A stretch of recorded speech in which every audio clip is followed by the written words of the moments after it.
روزہ ایک فرض عبادت ہے جسے ہر مسلمان عاقل اور بالغ کو رکھنا ضروری ہے۔ اگر کوئی شخص رمضان المبارک کا ایک روزہ بھی بغیر کسی شرعی عذر کے چھوڑ دے تو ساری زندگی بھی روزے رکھ کر اس ایک دن کا اجر نہیں پا سکتا۔ اس سے آپ اس مہینے کے اندر روزہ رکھنے کی اہمیت کو اچھی طرح سمجھ سکتے ہیں کہ جان بوجھ کر صرف ایک روزہ چھوڑنا پوری زندگی اس کا کفارہ نہیں کر سکتے۔ اس لیے حد الوسع ہر ممکن کوشش کے ساتھ خود بھی اور اپنے بالغ بچوں کو روزہ رکھوانا آپ کی ذمہ داری ہے۔ نابالغ بچے پہ روزہ فرض نہیں، اگر وہ خوشی سے رکھنا چاہیں تو انکریج کریں تاکہ انہیں بھی نیکی کی توفیق ہو، ایک عادت ہو۔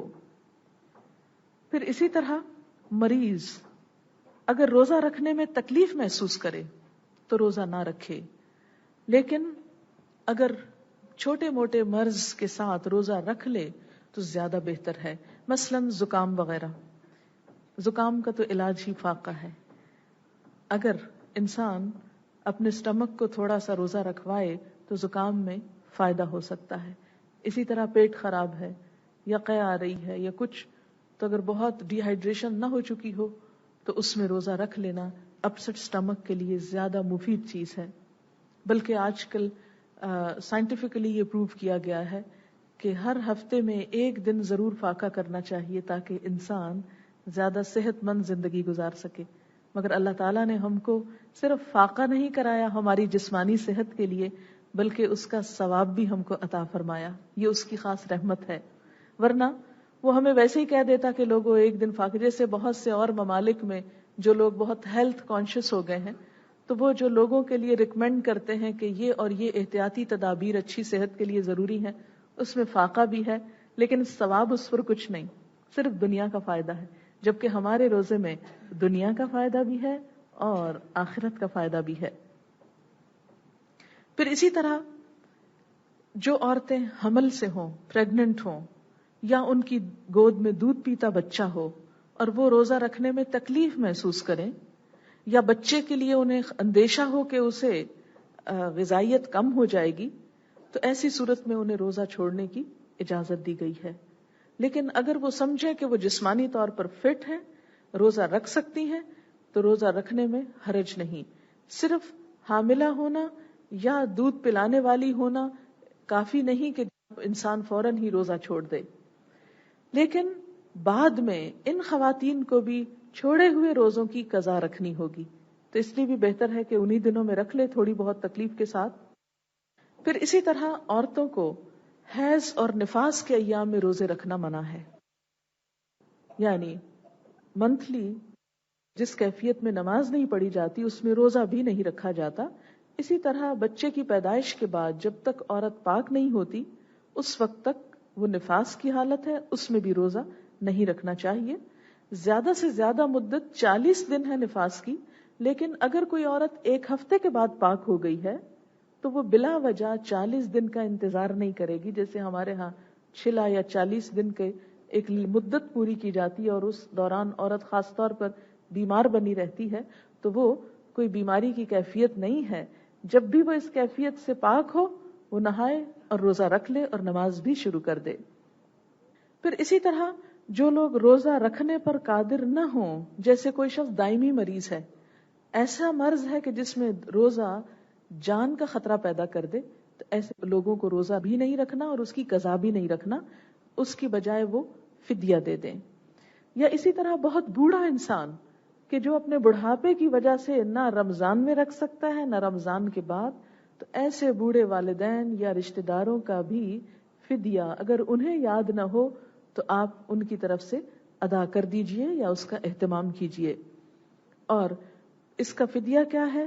ایک مسکین کو کھانا کھلانا۔ کیسا کھانا؟ جو آپ خود کھاتے ہوں، کھانا بھی کھلا سکتے ہیں یا اس کے عوض میں راشن بھی دے سکتے ہیں یا پیسے بھی دے سکتے ہیں۔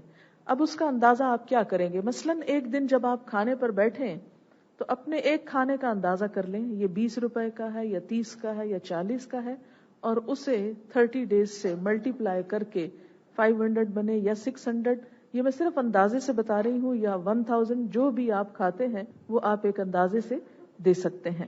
اسی طرح جو شخص مجنون ہو یا پاگل ہو یا جس کے ہوش و حواس نہ ہو اور اس کے اندر اچھائی برائی کا کوئی فرق نہیں، اسی طرح جو لوگ بوڑھے ہو جائیں اور ان کی عقل چل جائے، تو ایسے لوگوں کے لیے بھی روزہ نہیں، اور نہ ہی وہ فدیے کے مکلف ہیں، کیونکہ ان کو تو کوئی پتہ نہیں. ہاں اگر ان کے طرف سے ان کے بچے دے دے تو بہتر ہے، اگر کوئی نہیں دیتا تو ان پہ گناہ نہیں، کیونکہ وہ حدیث میں آتا ہے نا کہ رفع القلم عن ثلاث، 3 لوگوں سے قلم اٹھا لیا جاتا ہے، یعنی ان کا نامہ اعمال نہیں لکھا جاتا، اور اس میں ایک مجنون بھی ہے. بچہ جب تک چھوٹا ہو، مجنون، اور اسی طرح جو شخص سویا ہوا ہو، تو جب تک انسان سوتا ہے تو فرشتے بیٹھے رہتے ہیں انتظار میں، اٹھے کوئی بات کرے تو پھر لکھیں، ورنہ وہ خالی صفحے چلتے ہیں. تو بہرحال ان پر فدیہ نہیں جن کی عقل چل جائے، لیکن اگر کوئی اور دے دے، ان کے بچے یا والدین یا کوئی بھی، تو دے دیں تو ایک اچھی افضل چیز ہوگی، فرض کے درجے میں نہیں. اسی طرح اگر کسی شخص کو کوئی ایمرجنسی ہو جائے، مثلا کوئی شخص خدا نخواستہ ڈوب رہا ہے، تو اس کو بچانے کے لیے اسے خود غوطہ زنی کرنی ہے، اور اس غوطہ زنی میں کچھ پانی اس کے اسٹمک میں جا رہا ہے، تو ایسا شخص اگر روزہ توڑ دیتا ہے ایمرجنسی کی حالت میں یا نہیں رکھتا تو کوئی حرج نہیں، لیکن اسے بعد میں قضا دینی ہوگی. اسی طرح اگر لوگ جل رہے ہیں، مثلا خدا نخواستہ، تو بچا رہا ہے، یعنی کوئی بھی ایمرجنسی کی کیفیت، کوئی ایکسیڈنٹ ہو جاتا ہے اس طرح کا کہ مریض روزے سے تھا، جس کا ایکسیڈنٹ ہوا، اب اس کا خون جا رہا ہے تو اس کو بلڈ لگایا جائے گا. اگر کوئی ایک دم کولیپس کر جاتا ہے تو اس کو کچھ ایسی چیز دینا ہے کہ جس سے روزہ ٹوٹنے کا اندیشہ ہو تو اس کا روزہ توڑوایا جا سکتا ہے. جان بوجھ کے روزہ نہیں توڑنا چاہیے، لیکن اگر کوئی مجبوری ہو جائے تو روزہ توڑنے میں حرج نہیں، اور اس کی قضا بس ایک روزہ ہے. لیکن اگر کوئی شخص جان بوجھ کے روزہ توڑ دیتا ہے، مثلا بیٹھا ہوا ہے اور اس کو خیال آیا اچھا اللہ بڑا غفور رحیم ہے، کچھ نہیں ہوتا، لاؤ پانی پیتے ہیں، اور وہ جان کے مستی میں روزہ توڑ دے، تو اس کا کیا ہے؟ توبہ بھی کرے، اس کے ساتھ کفارہ دے. کفارہ کیا ہے؟ 2 مہینے مسلسل روزے بغیر ناغے کے، ایک چھوڑا پھر 2 مہینے پورے کرنے ہوں. یعنی یہ کیا ہے؟ سزا. کس کی؟ اس شخص کی جو جان بوجھ کے روزہ توڑ دے. اور روزہ توڑنے میں صرف پانی پینا نہیں، بیوی سے تعلق بھی ہے کہ اچھا بھلا انسان بلا وجہ ایسا غلط کام کرے کہ جو روزے کی حالت میں درست نہیں، تو اس کا بھی یہی کفارہ ہوگا. پھر اسی طرح یہ ہے کہ مسافر اگر سفر میں بہت پریشانی اور دقت اٹھائے تو روزہ نہ رکھے، لیکن اگر عام سفر ہے، مثلا یہاں سے آپ بذریعہ ریل جا رہے ہیں حیدرآباد، تو کوئی بات نہیں، آپ روزہ رکھ بھی سکتے ہیں. لیکن اگر کوئی ایسا سفر ہے کہ 24 آورز آپ ریل میں ہی ہوں گے، تو اس صورت میں کیا ہے کہ آپ روزہ نہ رکھیں، کہ ہو سکتا ہے جہاں افطار کا وقت ہے آپ کو کھانے کو کچھ نہ ملے، ہو سکتا ہے بھوک کی کیفیت اتنی بڑھ جائے کہ آپ دوسروں کے لیے وبال جان بن جائیں، تو اللہ کی دی ہوئی رخصت سے فائدہ اٹھائیں. یاد رکھیں روزے میں سب سے پہلا کام نیت کو اللہ کے لیے خالص کرنا ہے کہ یا اللہ صرف تیرے لیے روزہ رکھ رہی ہوں، کوئی ریاکاری نہیں، کوئی دکھاوا نہیں، کوئی احسان جتانا نہیں، کچھ نہیں، صرف اللہ کے لیے، اللہ کی خوشی کی خاطر. لازم ہے نیت. اگر نیت کے بغیر کوئی ایسے ہی بھوکا رہ رہا ہے سارا دن تو اس کا روزہ نہیں. اب یہ ہے کہ نیت کیسے کی جائے. جب آپ الارم لگا کر سوتے ہیں تو آپ کیا کر رہے ہیں؟ نیت کر رہے ہیں کہ صبح اٹھنا ہے. تو صبح اٹھ کے جب کھا پی رہے ہیں سحری تو یہ نیت میں شامل ہو جاتا ہے. اس کے لیے کوئی خاص الفاظ نبی صلی اللہ علیہ وسلم نے ہمیں نہیں سکھائے. یہ جو ہمارے ہاں عموماً مشہور ہے وَبِصَوْمِ غَدٍ نَوَيْتُ مِنْ شَهْرِ رمضان، جو مجھ سمیت آپ سب ہم بچپن سے پڑھتے چلے آ رہے ہیں، جب میں نے اس کے ترجمے پہ غور کیا تو ترجمہ تھا کہ کل کے روزے کی نیت کرتا ہوں. اب روزہ تو آج رکھ رہے ہیں تو نیت کل کی کیسے ہو رہی ہے؟ کون سا کل، پچھلا یا اگلا؟ بہرحال تو نیت کیا ہے؟ نیت کا تعلق دل سے ہوتا ہے. دل میں آپ سوچ لیں بس کافی ہے، یہی نیت ادا ہو گئی. اس کے لیے کسی مخصوص دعا یا الفاظ کا کوئی بھی ثبوت ہمیں نہیں ملتا. روزے کا جو وقت ہے طلوع فجر سے غروب شمس تک، صبح صادق سے پہلے سحری کھا لی جائے. مگر افسوس کے ساتھ کہنا پڑتا ہے کہ کچھ اذانیں بہت دیر تک ہوتی رہتی ہیں جس میں روزے کا وقت جو ہے نکل چکا ہوتا ہے. تو پلیز اذانوں پہ نہ جائیے، اس چیز کو دیکھیے کہ وہ وقت کیا ہے، اس وقت میں اپنی سحری جو ہے وہ کھانا بند کر دیجئے. سحری ضرور کھانی چاہیے اگرچہ دل نہ ہو، کیونکہ نبی صلی اللہ علیہ وسلم نے فرمایا فصل ما بین صیامنا وصیام اہل الکتاب اکلۃ السحر. ہمارے اور اہل کتاب کے روزے کے درمیان فرق کرنے والی چیز سحری کھانا ہے. آپ کو پتہ ہے کرسچنز بھی روزے رکھتے ہیں اور ان کا کیا ہے روزہ کہ کھایا کچھ نہ جائے، یعنی صبح سحری نہیں ہوتی اور پھر دن میں اچھی چیزیں نہ کھائی جائے، پانی وانی پی لیتے ہیں. وہ بھی اپنی مرضی سے ایڈیشن کر لی انہوں نے. سحری خواہ ایک گلاس پانی ہو، خواہ ایک کھجور ہو، خواہ دودھ کا گھونٹ ہو، خواہ اپنی طلب مرضی سے جو بھی حلال رزق اللہ نے آپ کو دیا ہے کچھ بھی آپ کھا سکتے ہیں، لیکن کھائیے ضرور. 1-2 دن تکلیف ہوتی ہے، پھر عادت ہو جاتی ہے، کیونکہ اس وقت کھانا اجر اور ثواب کا باعث ہے. نبی صلی اللہ علیہ وسلم نے فرمایا السحور اکلہ برکہ فلا تدعوہ ولو ان یجرع احدکم جرعۃ من ماء فإن اللہ عز وجل وملائکتہ یصلون علی المتسحرین. سحری کھانا برکت کا باعث ہے، اسے نہ چھوڑو چاہے کوئی ایک گھونٹ پانی ہی پیے، کیونکہ اللہ عز وجل اور اس کے فرشتے سحری کھانے والوں پہ رحمت بھیجتے ہیں. اللہ تعالیٰ رحمت برساتے ہیں، فرشتے دعائیں کر رہے ہوتے ہیں. تو آپ کھا رہے ہیں اور اس کھانے میں آپ کے لیے دعائیں ہو رہی ہیں. اس وقت کو انجوائے کیجئے، صرف ٹیسٹ کے ساتھ نہیں، رحمت برسنے کے ساتھ بھی. اور فرشتے رحمت و مغفرت کی دعا کرتے ہیں. دیکھیے اس وقت اگر آپ سحری کھائیں گے تو آپ کھانے میں مصروف ہیں، آپ خود نہیں دعا کر رہے، فرشتے آپ کے لیے مقرر ہیں جو آپ کے لیے دعائیں کرتے رہیں. نبی صلی اللہ علیہ وسلم کا طریقہ کیا تھا سحری کا؟ طلوع فجر سے، طلوع شمس نہیں میں کہہ رہی، طلوع فجر کہہ رہی ہوں، طلوع فجر سے تھوڑی دیر پہلے آخری وقت تک کھایا کرتے تھے. بہت ارلی سحری نہیں کر لینی چاہیے، این جب خاتمے کا وقت ہو اس کے قریب قریب سحری کرنی چاہیے. اور بات یہ ہے کہ جب ہم نبی صلی اللہ علیہ وسلم کی سنت کو فالو کریں گے، ایک تو آپ کی سنتوں میں سہولت بڑی ہے، دوسرا اس کا ثواب ہوگا. تو آپ یہ کہیں نہیں میں تو بس 1 گھنٹہ پہلے کھا لوں کہ زیادہ ثواب مجھے ملے، تو اس میں زیادہ ثواب نہیں، آخری وقت میں کھانے میں زیادہ ثواب ہے. اور نبی صلی اللہ علیہ وسلم نے بغیر کھائے پیے جان بوجھ کر مسلسل روزہ رکھنے سے منع کیا ہے. اسے صوم وصال کہتے ہیں. صوم وصال کو آپ نے ناپسند فرمایا کہ افطار بھی کرو اور صبح بھی کھاؤ، بغیر کھائے پیے نہیں. اتفاق ہو جائے کہ آنکھ نہیں کھلی اور آپ سمجھتے ہیں کہ میں اس کو پورا کر سکتی ہوں اس روزے کو، آپ روزہ رکھ جائیے. لیکن آنکھ کھل جائے اور نہ کھا کے انسان سوچے کہ میں بہت متقی ہوں، تو یہ تقویٰ نہیں. اصل تقویٰ نبی صلی اللہ علیہ وسلم کی سنت کو فالو کرنا ہے. پھر دوسری سنت، روزہ کھولنے میں بھی جلدی کرنی چاہیے. یہ نہیں کہ انسان کھجور ہاتھ میں لے کے بیٹھا رہے، اچھا سب کھول لیں، میں سب سے آخر میں کھولوں گا، میں اپنا روزہ لمبا کر رہا ہوں. اس وقت لمبا کرنے کا ثواب نہیں. اب حکم ہو گیا تو فوراً ہی روزہ کھول لیجئے، لیکن سورج غروب ہونے کے بعد، اس سے پہلے نہیں، کیونکہ اگر پہلے کھول لیا تو پھر روزہ ختم ہو جائے گا. اور سورج غروب ہونے کے فوراً بعد کھولا تو سنت کا ثواب بھی ملے گا اور کھانے پینے کا ثواب بھی.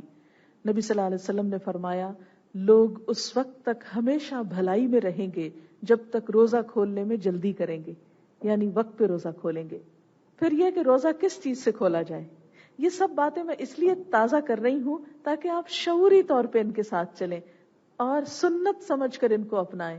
جب سنت کا اتباع کریں گے تو عمل کے جو حسن ہے اور کوالٹی ہے وہ کئی گنا بڑھ جائے گی. آپ کسی بھی چیز سے روزہ کھول سکتے ہیں، لیکن زیادہ افضل کیا ہے؟ ان چیزوں سے کھولنا جو نبی صلی اللہ علیہ وسلم نے جن چیزوں سے کھولا. نبی صلی اللہ علیہ وسلم کا معمول تھا، یہ سنن نبی داؤد کی روایت ہے کہ نماز مغرب سے پہلے تازہ کھجوروں سے روزہ افطار کرتے، جس کو رطب کہتے ہیں، جو اردو میں ڈوکے جن کو کہا جاتا ہے، تازہ کھجور. اگر نہ ہوتی، یعنی موسم نہ ہو یا اویلیبل نہ ہو، تو چھواروں سے روزہ کھول لیتے، خشک کھجور سے. اگر چھوارے بھی نہ ہوتے تو پانی کے چند گھونٹ پی لیتے اور اس کے بعد نماز. آپ دیکھیں کہ اس وقت پھر ایک صبر کا امتحان ہوتا ہے، طرح طرح کے کھانے لگے ہوئے ہیں اور ادھر سے نماز جا رہی ہے. لہٰذا عادت یہ بنائیے کہ روزہ افطار کر کے کھجور ہو یا پانی یا دودھ جو بھی آپ کو نصیب ہو، اس کے بعد مغرب کی نماز پڑھ لیجئے، پھر اطمینان سے کھانا کھائیے، کیونکہ جلد بازی میں کھانا کھانا بھی سارے دن کی بھوک کے بعد صحت کے لیے نقصان دہ ہے. اور نماز کی بھی تاخیر، مغرب کی جو ہے آدھا آدھا گھنٹہ تاخیر کر دینا تو وہ بھی درست نہیں. لہٰذا اگر اعتدال کی راہ اختیار کی جائے تو زیادہ بہتر ہے. جب پانی تھوڑا اندر چلا جائے یا کھجور چلی جائے، اور خالی معدہ میں کھجور جب استعمال ہوتی ہے تو کھجور مکمل ڈائٹ ہے، بہت بہترین اثر رکھتی ہے. اور اس میں ایک بات یہ بھی یاد رکھیے کہ نبی صلی اللہ علیہ وسلم نے کھجور کے بارے میں یہ بھی بتایا کہ اگر جو نہار منہ اگر صبح کے وقت کوئی کھجور کھاتا ہے تو اس پہ زہر اور جادو وغیرہ کا اثر نہیں ہوتا. آپ کو پتا کہ جادو کے بھی کچھ جسمانی اثرات بھی ہوتے ہیں نا، تو وہ جسم میں کھجور ایسی ریزسٹنس بلڈ کرتی ہے کہ جس کی وجہ سے آپ کے لیے آئندہ روزہ رکھنا بھی فائدہ مند ہوتا ہے، اور بہت سے انفیکشن سے اور نقصان دہ چیزوں سے آپ بچ جائیں گے. خصوصاً خواتین کے لیے، خواتین کے اندر کھجور ایسے مادے پیدا کرتی ہے کہ جس سے ان کا سائیکل درست رہتا ہے، بچوں کی ولادت میں سہولت ہوتی ہے. اسی لیے قرآن پاک میں آتا ہے حضرت مریم علیہ السلام کے لیے کہ جب حضرت عیسیٰ علیہ السلام کی ولادت ہو رہی تھی تو اللہ تعالیٰ نے فرمایا وَهُزِّي إِلَيْكِ بِجِذْعِ النَّخْلَةِ تُسَاقِطْ عَلَيْكِ رُطَبًا جَنِيًّا، کہ کھجور کا درخت اپنے لیے ہلاؤ، تر و تازہ کھجوریں تمہارے اوپر گر پڑیں گی، یعنی ان کو اپنے اوپر گرا لو اور تازہ چنی ہوئی کھجوروں کو تم کھاؤ. تو یہ تازہ تو بہت اچھی ہے، اگر تازہ نہ ملے کوئی اور چیز بھی انشاءاللہ فائدہ مند ہوگی. اگرچہ نبی صلی اللہ علیہ وسلم نے اجوا کھجور کی بہت تعریف کی، بہت سی بیماریوں کا علاج بھی اس میں ہے، لیکن وہ ہر ایک کو اگر میسر نہیں اور پاکستان میں خصوصاً اویلیبل نہیں ہوتی تو کوئی بھی کھجور اس نیت سے کہ سنت ہے اور اس خوشی سے کہ یہ ہمارے لیے ایک مکمل غذا ہے، انشاءاللہ آپ کا روزہ مزید خوشگوار ہو جائے گا. باقی اس کے علاوہ اگر کچھ اور کھانا چاہیں تو منع نہیں ہے، اللہ تعالیٰ نے سہولت دی ہے، رخصت دی ہے. کوئی اور آپ کی دل پسند ڈرنک ہو، چیز ہو، آپ پی لیجئے، اس سے بھی افطار کا ثواب ہو جائے گا، مگر سنت کا ثواب اسی میں ہے. پھر یہ وقت جیسا کہ آپ جانتے ہیں قبولیت دعا کا ہے. نبی صلی اللہ علیہ وسلم نے فرمایا افطاری کے وقت روزہ دار کی دعا رد نہیں کی جاتی. افطار کے وقت کون سی دعا مانگی جائے؟ آپ کوئی بھی دعا مانگ سکتے ہیں، لیکن یہ دعائیں مسنون ہیں. اس میں ایک دعا ہے اللہم لک صمت وعلی رزقک افطرت، کہ اے اللہ میں نے تیرے لیے روزہ رکھا اور تیرے لیے افطار کرتا ہوں. ایک اور دعا جو عام کیلنڈروں میں لکھی ہوئی ہے لیکن بالکل بے سند اور بے اصل دعا ہے، اور اس کی کوئی سنت سے اس کی فضیلت ثابت نہیں، اور وہ کیا ہے؟ اللہم لک صمت وبک آمنت وعلیک توکلت وعلی رزقک افطرت. آپ دیکھیں گے ہمارے ٹیلی ویژن پر، ریڈیو پر یہ دعا دہرائی جاتی، کیلنڈروں پہ لکھی ہوتی ہے، لیکن اس دعا کی کوئی بھی نبی صلی اللہ علیہ وسلم سے ثبوت نہیں. اگر آپ ویسے پڑھ رہے ہیں تو پڑھ لیجئے، لیکن سنت سمجھ کر مت پڑھیے.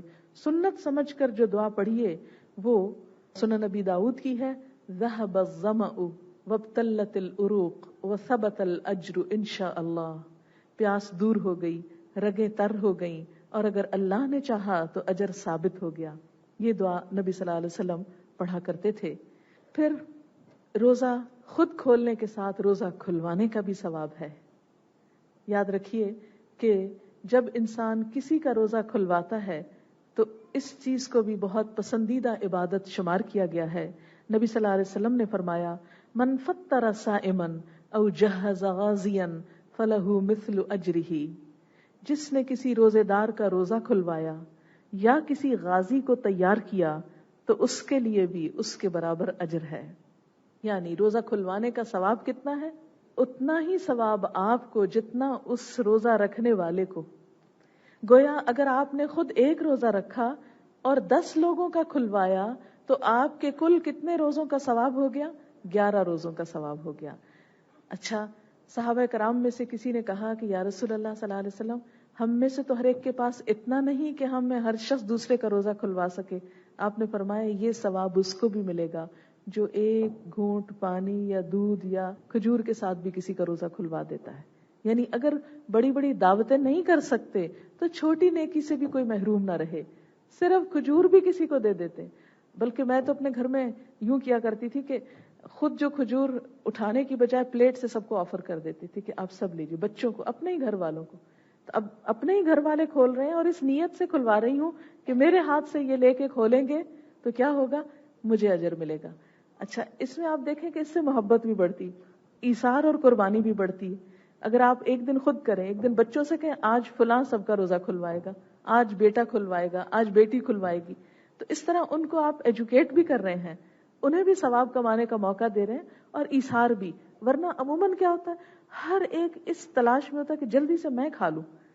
تو یہ جو افراتفری اور بے صبری کی کیفیت ہے، اس کو ختم ہونا چاہیے. روزہ تو ایثار اور قربانی سے کھاتا ہے، لہٰذا آپ اس کو اپنے سے پہلے دوسرے کو آفر کر کے یہ ثواب کما سکتے ہیں. اور اس کے علاوہ دوسرے لوگوں کا عموماً یہ سوچا جاتا ہے کہ اگر صرف غریبوں کا روزہ کھلوایا گیا تو اسی کا ثواب ہے.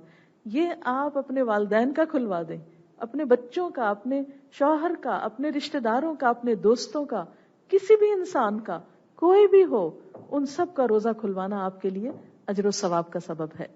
اب یہ ہے کہ روزے کی حالت میں، جیسے کہ پہلے بھی عرض کیا گیا کہ جھوٹ سے، لغو سے، بیہودہ باتوں سے پرہیز کرنا ضروری ہے. اسی طرح کچھ کام ایسے ہیں جن کا کرنا جائز اور درست ہے. روزہ دار کے لیے کون کون سے کام جائز ہیں، یعنی روزے کی حالت میں کیا کچھ کر سکتے ہیں. نمبر 1 یہ کہ حالت جنابت میں سحری کھا کر روزہ رکھا جا سکتا ہے.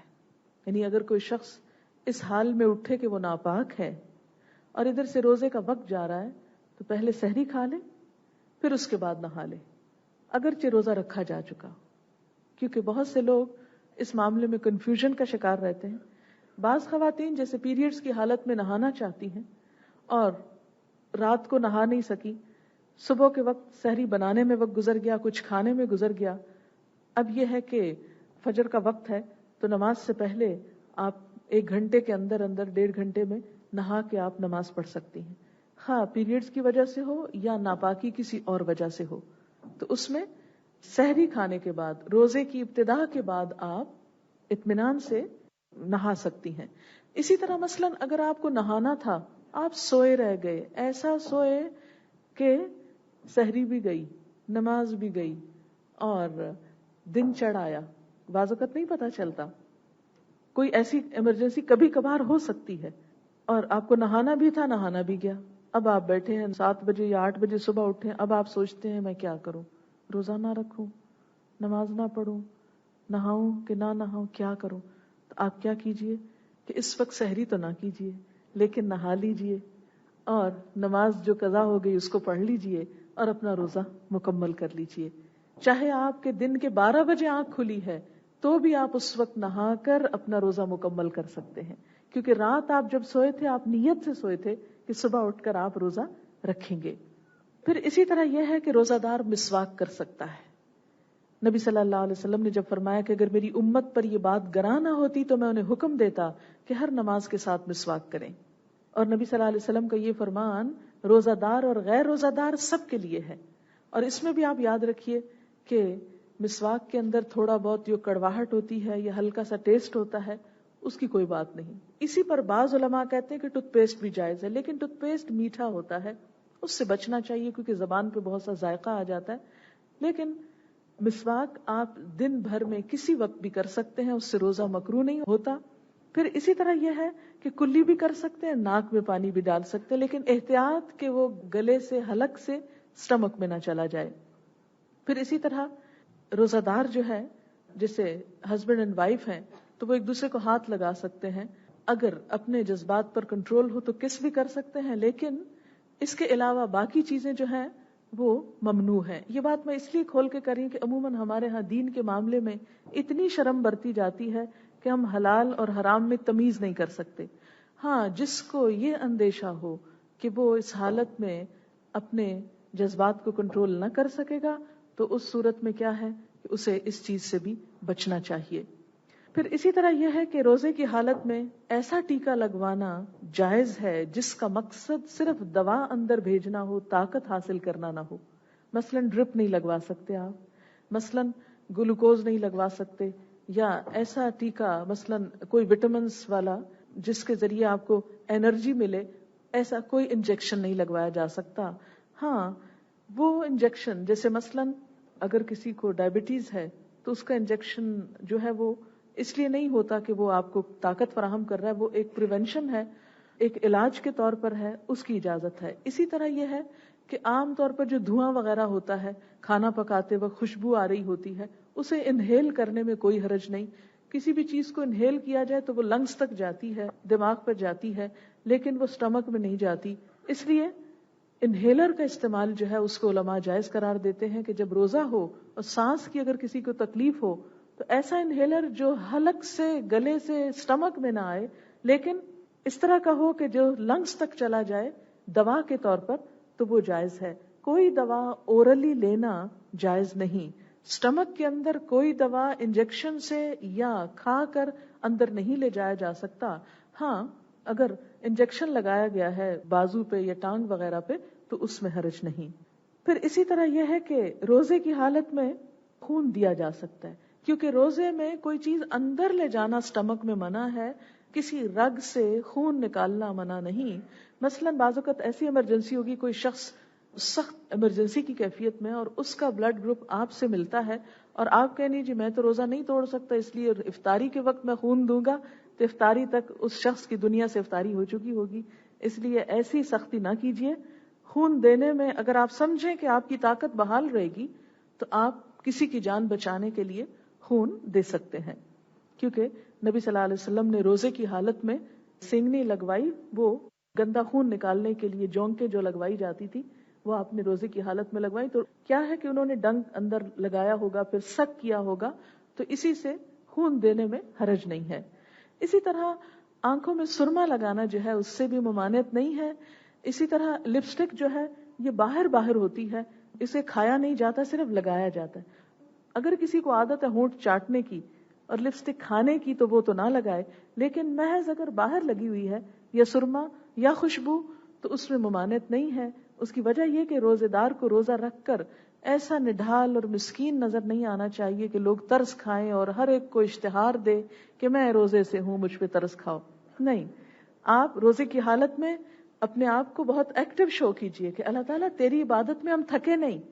اب تو سرمے کا رواج ختم ہو گیا، لیکن اگر کوئی لگاتا ہو تو لگا لے، اگر ہونٹوں پہ کچھ لگاتا ہے تو لگا لے، اگر ویسے ہلکا پھلکا میک اپ کوئی کرتا ہے تو جو حکم ہے جس حد میں وہ کیا جا سکتا ہے اس میں بھی ممانعت نہیں.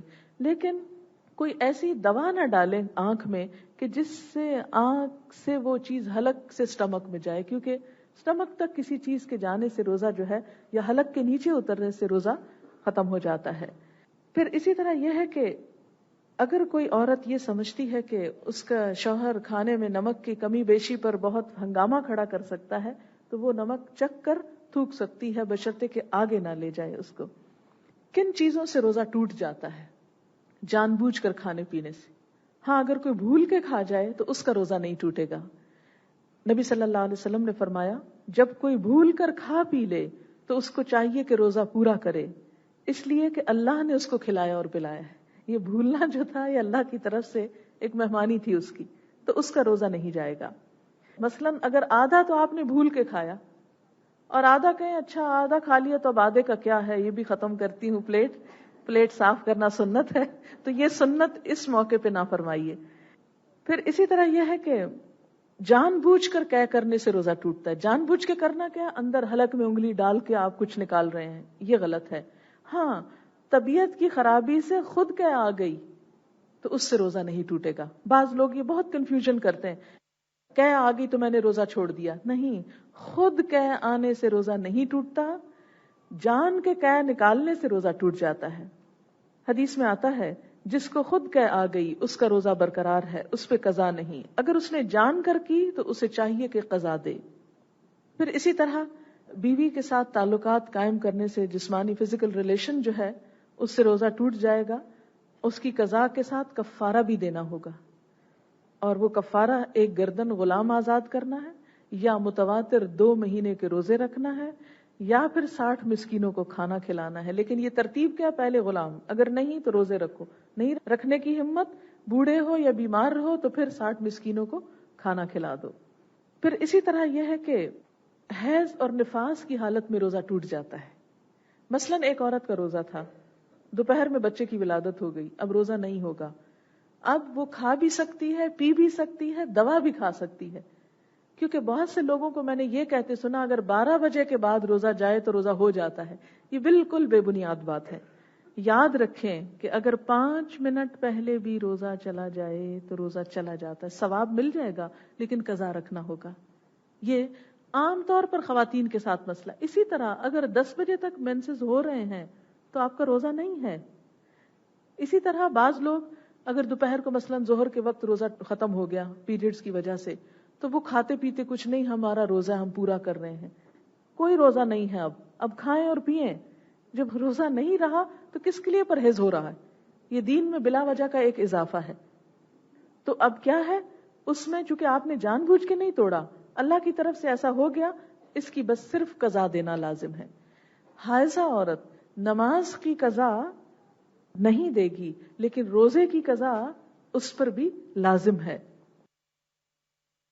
حائضہ عورت نماز کی قضا نہیں دے گی لیکن روزے کی قضا اس پر بھی لازم ہے. پھر اسی طرح یہ ہے کہ اپنے جسم سے کوئی بھی، یعنی جس کو آپ ماسٹربیشن کہتے ہیں، اگرچہ یہ ویسے بھی حرام ہے لیکن ایسی کسی کیفیت کے ذریعے جسم سے کسی مادے کا اخراج ہوتا ہے تو اس سے بھی روزہ ٹوٹ جاتا ہے، اور یہ جان بوجھ کے توڑنے میں آتا ہے، اور اس سے بھی پھر وہ کفارہ دینا ہوگا. پھر اس طرح یہ ہے کہ قضا کے بارے میں چند مسائل. رمضان کے گزرنے کے بعد جلد ہی روزوں کی قضا کر لینی چاہیے. ضروری نہیں کہ مسلسل روزے رکھیں، روزہ رکھ کے پھر چھوڑ کے پھر رکھ سکتے ہیں. اگر کوئی شخص فوت ہو جائے اور اس پر روزے تھے، جیسے خدا نخواستہ کسی کا عید کے دن ڈیتھ ہو گئی اور اس کے روزے رہتے تھے، مثلا ایک حاملہ عورت تھی، اس کے روزے رہتے تھے کہ وہ بچے کی پیدائش میں خدا نخواستہ فوت ہو گئی، اب کیا کیا جائے اس کے روزوں کا؟ تو اس کے لیے کیا کہا گیا ہے کہ وہ اس کے پیچھے اس کے جو وارث ہیں، بچے ہیں یا کوئی، اس کی طرف سے روزے رکھ لے. اگر کوئی تیار نہ ہو والنٹیئر کرنے کو تو پھر کیا کرے؟ اس کا کفارہ دے دے. کفارہ کیا ہے؟ وہی جو زندہ انسان کے روزے کا کفارہ ہے، یعنی ایک مسکین کو کھانا کھلانا. جان بوجھ کے روزہ توڑنے کا کفارہ کیا ہے؟ 60 مسکینوں کا کھانا. اور خود بخود روزہ ٹوٹ جائے یا شرعی عذر کی وجہ سے نہ رکھا جائے تو اس کے لیے ایک مسکین کا کھانا. پھر اسی طرح یہ ہے کہ اگر کسی نے روزے کی نظر مانی ہوئی ہو لیکن روزہ نہیں رکھ سکا تو آپ نے فرمایا من مات وعلیہ صیام صام عنہ ولیہ، جو شخص فوت ہو جائے اور اس کے ذمے روزے ہوں تو وارث اس کی طرف سے روزے رکھے. پھر اسی طرح یہ ہے کہ نماز کے بغیر روزہ قبول نہیں. بعض لوگ روزہ تو رکھ لیتے ہیں لیکن نماز نہیں پڑھتے. کیوں؟ اس لیے کہ نبی صلی اللہ علیہ وسلم نے فرمایا وہ عہد جو ہمارے اور کافروں کے درمیان ہے، یعنی مسلمانوں اور کافروں کے درمیان ہے، وہ نماز ہے. جس نے نماز کو چھوڑ دیا گویا اس نے کفر کیا، یعنی اللہ کی شدید ناراضگی ہے اس پر. تو اس کا یہ مطلب نہیں کہ جو روزہ رکھ رہا اور نماز نہ پڑھ رہا تو آپ اسے کہیں روزہ مت رکھو. آپ اس سے کیا کہیں کہ نماز بھی پڑھو. پھر یہ ہے کہ رمضان کی ایک خاص عبادت جو ہے وہ قیام اللیل ہے، رات کی نماز. قیام اللیل نبی صلی اللہ علیہ وسلم پر فرض تھا، تہجد کی نماز امت پر فرض نہیں. آپ ساری زندگی نبوت کے بعد یہ رات کی نماز پڑھتے رہے. ہمارے لیے کیا ہے کہ ہم رمضان کے دنوں میں پڑھیں، پھر بھی فرض نہیں، سنت کے درجے میں ہے، نفل کے درجے میں ہے. یہ نماز جو ہے با جماعت بھی پڑھی جا سکتی ہے اور الگ الگ بھی پڑھی جا سکتی ہے، یعنی خواتین کے لیے. اس میں آپ دیکھیں کہ نبی صلی اللہ علیہ وسلم نے 3 دن با جماعت نماز ادا فرمائی تھی. آپ کے ساتھ صحابہ کرام نے بہت شوق کے ساتھ یہ نماز پڑھی. چوتھے دن بھی صحابہ آپ کے منتظر رہے لیکن آپ نہیں آئے، کیونکہ آپ کو ڈر ہوا کہ اتنا شوق دیکھ کر اللہ تعالیٰ کہیں فرض نہ کر دیں اور پھر یہ لوگ پورا نہ کر سکیں گے. اور اس لیے بھی آپ دیکھیں نا کہ جو عبادت فرض ہوتی ہے وہ تو فرض کی ادائیگی ہے، لیکن جو عبادت فرض نہیں، نفل ہے، جو عبادت دل کی خوشی سے کی جاتی ہے، اس کا اجر کیا ہے؟ اس پہ ثواب اور زیادہ ملتا ہے. اللہ تعالیٰ اگر رات کی عبادت فرض کر دیتے تو وہ تو اور بات تھی. اب فرض نہیں کی، ہم اپنی خوشی کے ساتھ وہ کرنے کو آ رہے ہیں تو اس میں اللہ تعالیٰ کی طرف سے اور زیادہ اجر ہے. پھر اسی طرح یہ ہے کہ نبی صلی اللہ علیہ وسلم کا جو طریقہ تھا وہ آخر رات میں نماز پڑھنے کا تھا، یعنی سحری کے وقت. لیکن رمضان میں ہر شخص سحری کے وقت اٹھ کے نہیں پڑھ سکتا، تو کیا طریقہ اختیار کیا گیا کہ ابتدائی رات میں عشاء کی نماز کے بعد اس کو ادا کر لیا جائے، تو انشاءاللہ اس کا اجر و ثواب قیام اللیل کا مل جائے گا. پھر اس میں آپ دیکھیں کہ قرآن پاک میں عباد الرحمن کی صفات یہ بتائی گئی ہیں، والذین یبیتون لربہم سجدا وقیاما، وہ لوگ جو راتیں گزارتے ہیں سجدے اور قیام کی حالت میں. اور ایک اور جگہ پر بھی تہجد کی فضیلت یہ بتائی گئی ہے رات کی نماز کی، کہ ان کو نہیں پتا ان کے رب نے ان کی آنکھوں کی ٹھنڈک کا کیسا کیسا سامان ان کے لیے تیار کر رکھا ہے. ایک اور حدیث میں آتا ہے من قام رمضان ایمانا و احتسابا غفر له ما تقدم من ذنبه، جس نے رمضان کی راتوں میں ایمان اور احتساب کے ساتھ قیام کیا اس کے پچھلے سارے گناہ معاف کر دیے جائیں گے. اور حدیث میں آتا ہے کہ روزہ اور قیام اللیل قرآن بندے کے حق میں سفارش کرے گے. روزہ کہے گا کہ یا رب میں نے اسے کھانے پینے سے روکے رکھا، تو اس کے حق میں میری سفارش قبول فرما.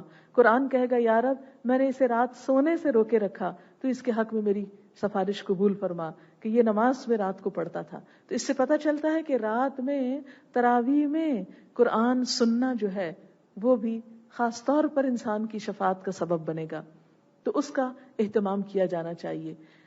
اگر کسی مسجد میں جگہ ہو وہاں پڑھ لیجئے، اگر وہاں نہ جانے کا موقع ہو گھر میں پڑھ لیجئے. جو خواتین گھر کی ہیں وہ اکٹھے ہو کر پڑھ سکتی ہیں، بے شمار خواتین حافظ ہوتی ہیں، ان سے قرآن سن سکتی ہیں. حافظہ عورت جو ہے وہ آگے بڑھ کر امامت نہیں کرائے گی، لائن کے اندر ہی کھڑے ہو کر دیگر خواتین کے ساتھ بلند آواز میں قرآن پڑھ کر سنائے گی. اس طرح آپ دیکھیں گے کہ وہ آپ کے نوافل بہت زیادہ آسان بھی ہو جائیں گے اور بہت پر لطف بھی انشاءاللہ ہو جائیں گے.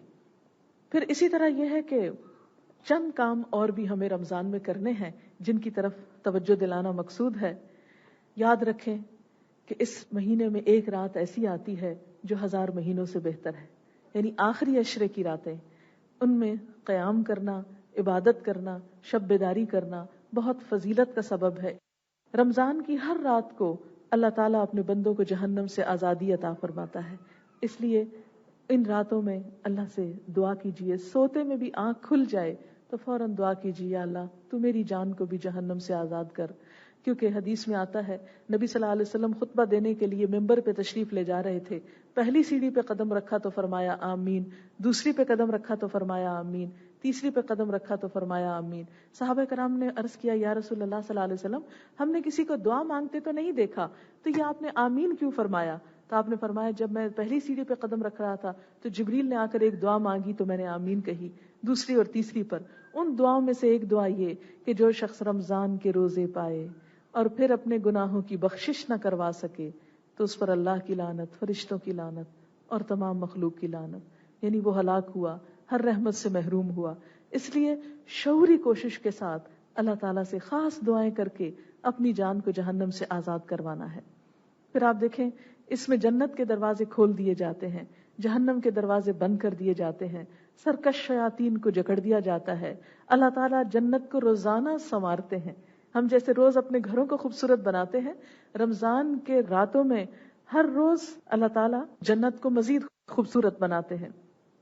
پھر جنت سے خطاب کر کے اللہ تعالیٰ کہتے ہیں میرے نیک بندے اس مہینے میں اپنے گناہوں کی معافی مانگ کر اور مجھے راضی کر کے تیرے پاس آئیں گے، میں ان کے لیے جنت سجا رہا ہوں. تو آپ یہاں بھاگ دوڑ کر رہے ہیں اور اللہ تعالیٰ وہاں آپ کے لیے جنت کو سجا اور سنوار رہے ہیں. اس لیے اگر اس مہینے میں تھوڑے سے گھر اگنور ہو جائیں، ذرا سی اگر ڈسٹنگ میں کمی آ جائے، فرش چمکنے سے رہ جائیں یا بہت اعلیٰ درجے کے سیٹ اپ نہ ہو سکے، کوئی بات نہیں. اس مہینے میں جو رحمتوں کے دروازے کھل رہے ہیں ان سے بھرپور فائدہ اٹھائیے. پھر اسی طرح رمضان کی آخری رات میں روزے داروں کی بخشش کر دی جاتی ہے اگر انہوں نے صحیح معنی میں روزے رکھے ہوں. جب تک روزہ افطار نہیں کیا جاتا فرشتے روزہ داروں کے حق میں دعائیں کرتے رہتے ہیں. روزہ دار کے منہ کی خوشبو یعنی وہ جو بساند آتی ہے اللہ کے ہاں کستوری کی خوشبو سے زیادہ پاکیزہ اور خوشگوار ہے. یہ اس مہینے کی خاص خصوصیات ہیں. تو جیسا میں نے پہلے بھی کہا اب میں خلاصہ کروں گی ان باتوں کا. سب سے پہلا کام روزہ رکھنا ہے. نبی صلی اللہ علیہ وسلم نے فرمایا انسان جو بھی نیک عمل کرتا ہے اس کا اجر اسے 1 سے 10 سے 700 گنا تک ملتا ہے. ہر نیکی کا 10 گنا اجر اور 700 گنا. لیکن روزے کے بارے میں اللہ تعالیٰ فرماتا ہے یہ عمل چونکہ خالص میرے لیے ہے اس لیے میں ہی اس کی جزا دوں گا. یعنی قیامت کے دن انسان کو بطور خاص اجر دیا جائے گا. آپ دیکھیں کہ اگر کوئی چیز آپ کو جب مل رہی ہے اور آپ کو پہلے سے پتا ہو کہ یہ ملنے والی ہے تو اس پہ ایسا مزہ نہیں آتا. لیکن روزے کی جزا بھی اللہ تعالیٰ نے اتنی چھپا کر رکھی ہے کہ بتایا ہی نہیں. خاص سرپرائز ملے گا قیامت کے دن روزہ داروں کو جنہوں نے اللہ کی خوشی کے لیے رکھا ہوگا. کیوں؟ اس لیے کہ روزہ بھی ایک چھپی ہوئی عبادت ہے نا. کسی کو کیا پتا ہم روزے سے ہیں یا نہیں. ہم بھی چھپا کے رکھتے ہیں اس عبادت کو, اور اللہ تعالیٰ اس کا اجر بھی چھپا کے رکھے ہوئے ہیں. اللہ تعالیٰ فرماتے روزہ دار میری خاطر اپنی جنسی خواہش کھانا اور پینا چھوڑتا ہے. آپ صلی اللہ علیہ وسلم نے فرمایا روزے دار کے لیے 2 خوشیاں ہیں. ایک خوشی اسے روزہ کھولتے وقت حاصل ہوتی ہے, دوسری اس وقت حاصل ہوگی جب وہ اپنے رب سے ملے گا. روزے دار کے منہ کی بو اللہ کے ہاں کستوری کی خوشبو سے زیادہ پاکیزہ ہے. پھر اسی طرح روزے کی حالت میں قیام اللیل, رات کی عبادت کا اہتمام, اور اس میں خاص طور پر دعائیں. تیسرا کام صدقہ و خیرات. یہ اس کا ذکر ابھی تک نہیں ہوا تھا. صدقہ و خیرات کا دائرہ بہت وسیع ہے. رمضان کے دنوں میں نبی صلی اللہ علیہ وسلم کا کیا حال ہوتا تھا؟ حضرت ابن عباس کہتے ہیں رسول اللہ صلی اللہ علیہ وسلم بھلائی کے کاموں میں سب سے زیادہ سخاوت کرنے والے تھے, اور آپ کی سب سے زیادہ سخاوت رمضان کے مہینے میں ہوتی تھی. رمضان میں سب سے زیادہ سخی ہوتے تھے.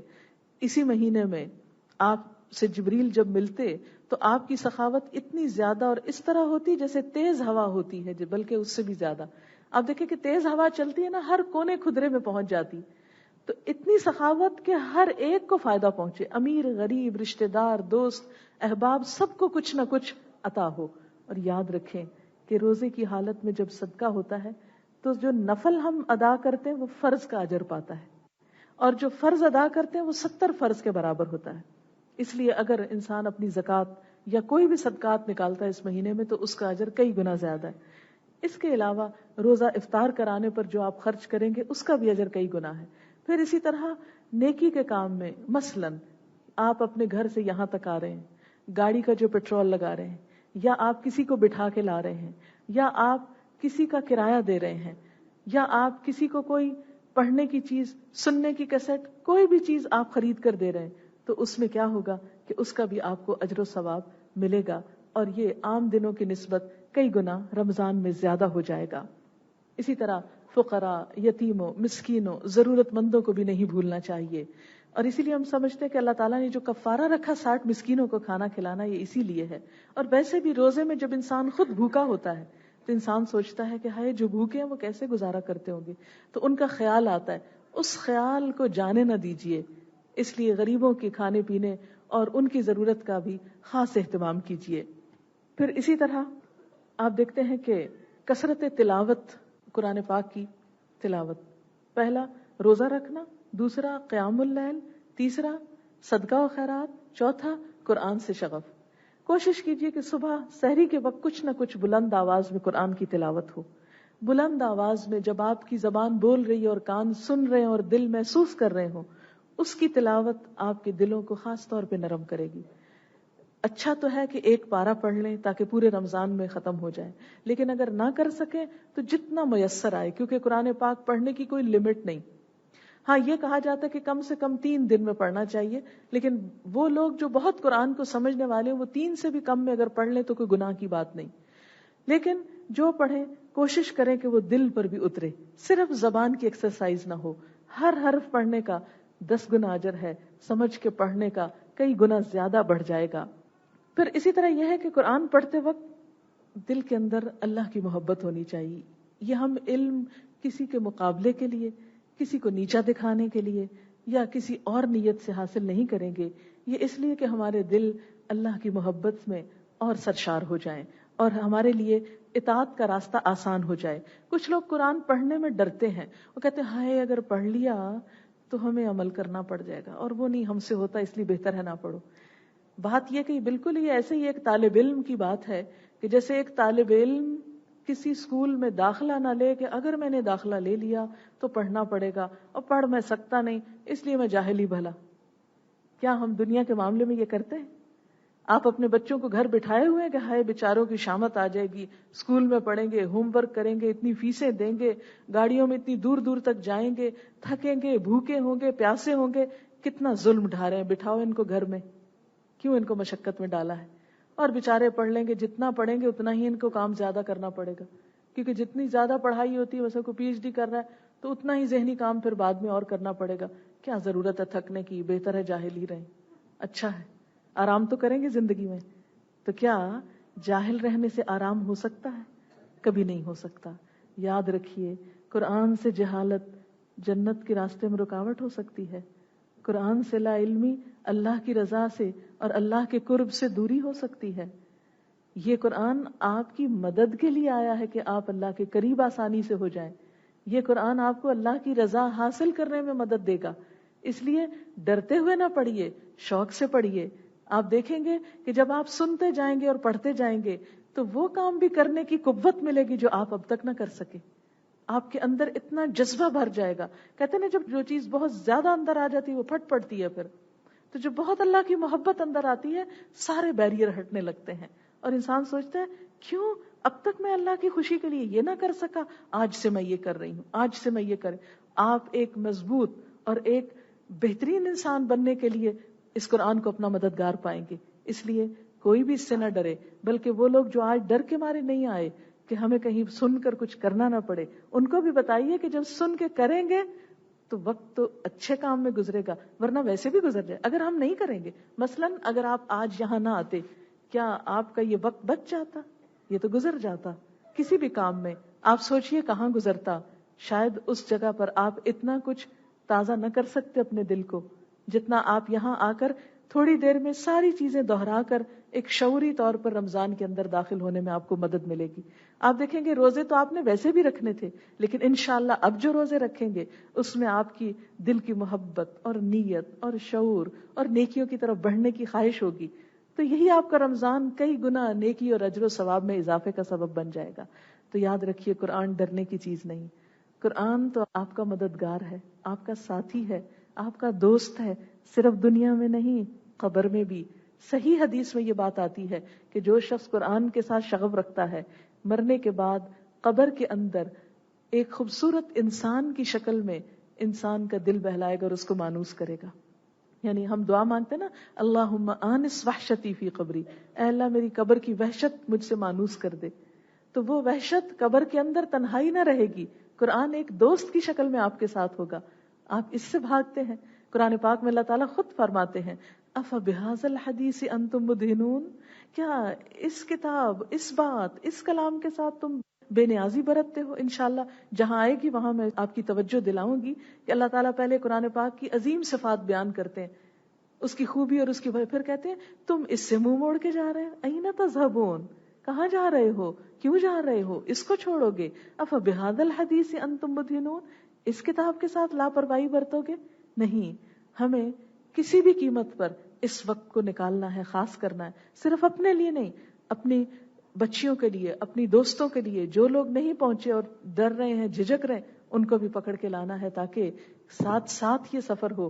جب ان کے ساتھ ساتھ یہ سفر ہوگا تو بعد میں عمل میں بھی ساتھ ساتھ آسانی رہے گی انشاءاللہ. آپ کہیں گے کہ یہ کیا رسم ہے کہ کوئی پڑھ کے سنائے اور ہم سنیں؟ تو آپ ذرا دیکھیں کہ یہ چیز نبی صلی اللہ علیہ وسلم سے بھی ثابت ہے. حدیث میں آتا ہے کہ ایک مرتبہ نبی صلی اللہ علیہ وسلم نے حضرت عبداللہ بن مسعود سے فرمایا اقرا علیہ، عبداللہ مجھے قرآن پڑھ کے سناؤ.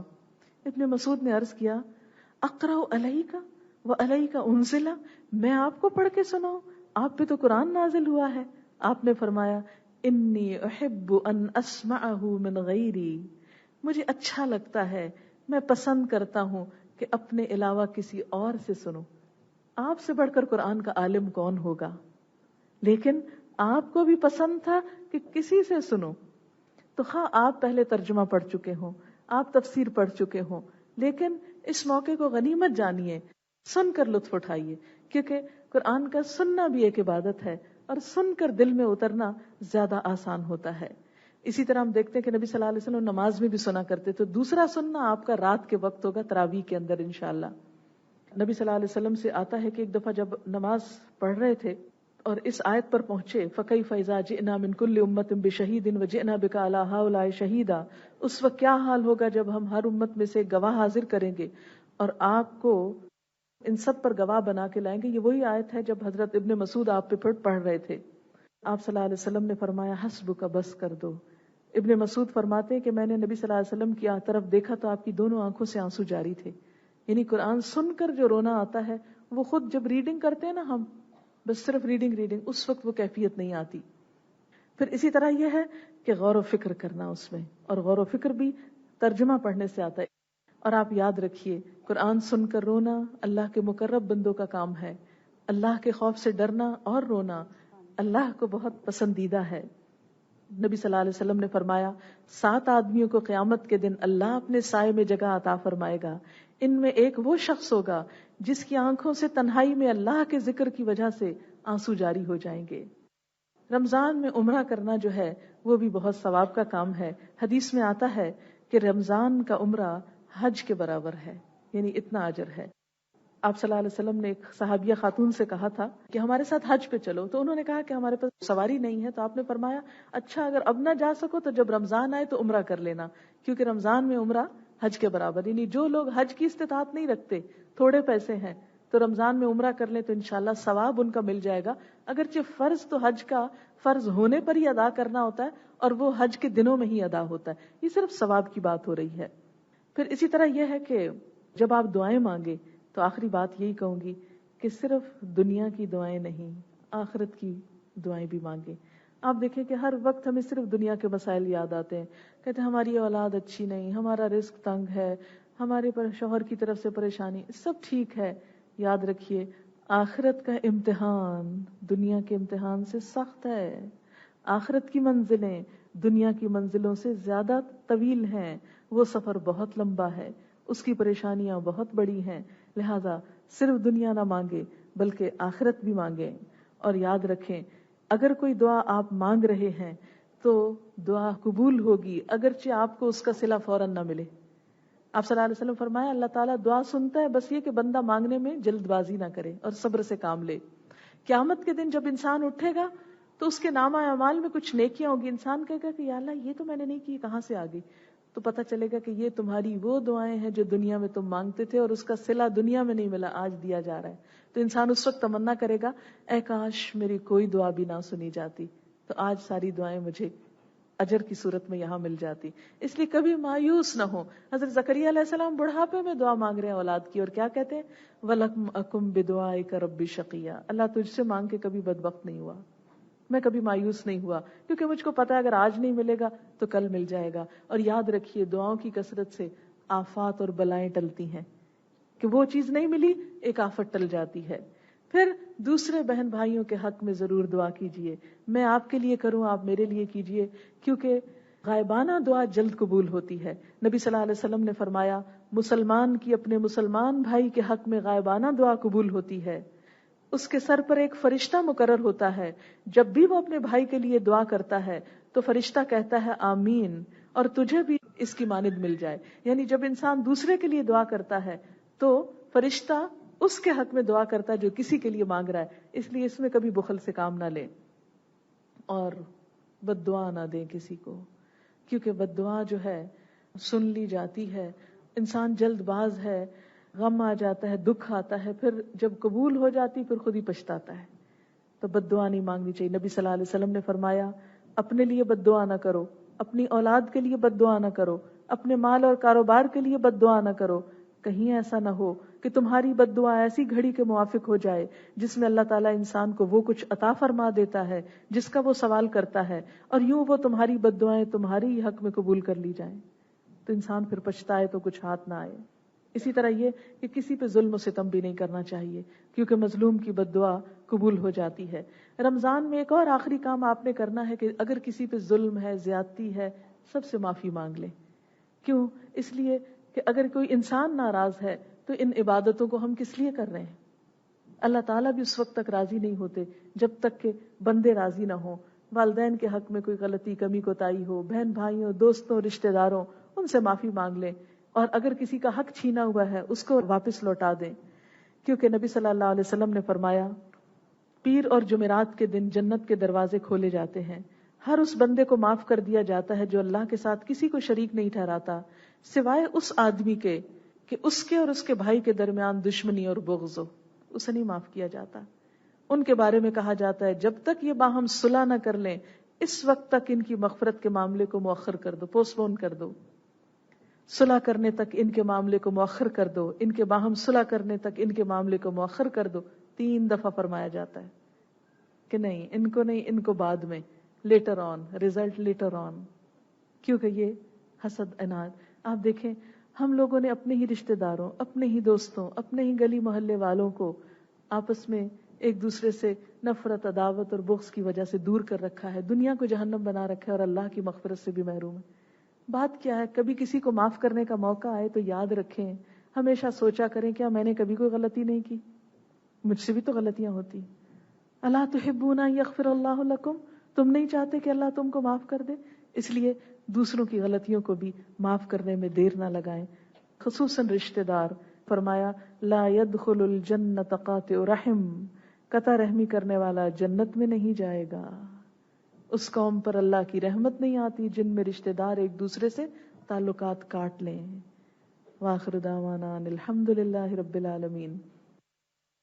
سبحان اللہ والحمد للہ ولا الہ الا اللہ واللہ اکبر ولا حول ولا قوة الا باللہ العلی العظیم.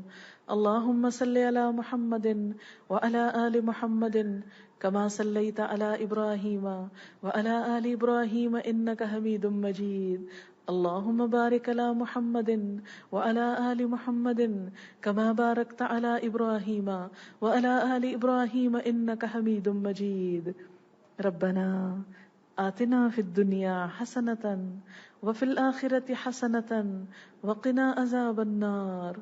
ربنا لا تزغ قلوبنا بعد إذ هديتنا وهب لنا من لدنك رحمة إنك أنت الوهاب. یا رب العالمین، جو کچھ ہم نے پڑھا ہے تو اپنی رحمت سے اسے قبول فرما.